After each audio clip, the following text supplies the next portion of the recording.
अस्सलाम वालेकुम। क्या हो गया भाई? पेट्रोल का हो गया। साइड पे लगाई। कोई गल नहीं, पेट्रोल खत्म हो गया, पेट्रोल दे देने सर। बोलो थोड़ा तो है ना गल जी, तुम भी खलोते हो? अच्छा तुम इन्होंने नाल लेके चले सो। कोई नहीं मैं पेट्रोल दे देना है वे। बहुत शुक्रिया जज़ाकल्लाह। नहीं जनाब तुम पेट्रोल देने पूरा, टेंशन का ही लेंदे हो।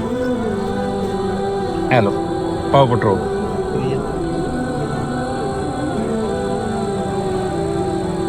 मैनू अंकल जी खलोते हैं, तुम भी खलोते हो। मैनू है कि शायद दोनों गड्डियों का पेट्रोल का मसला है कि इशू। लेके जा रहे थे, मैं क्या पंप जरा दूर है। हाँ जी पंप इतों दूर है जरा, तो पिछों भी दूर है तो इधरों भी दूर है। ड्यूटी तो आते हो? जी सर ड्यूटी तो कितने काम करते हो?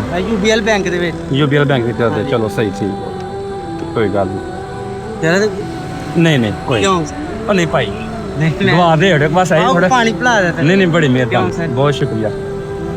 आंदे जाने तुसी कदी वेखियो किसी दी गड्डी खराब होई, तुसी किसी हेल्प करदा रहना। मैं होती जेड़ा ना लेके चला जाना या पेट्रोल ले आके दे देना। बहुत अच्छी करते हैं। चलें जज़ाकल्लाह, जाएं जी आप। दे सर बहुत शुक्रिया। मेरा फर्ज ही भाई, मैं अपना फर्ज निभाया।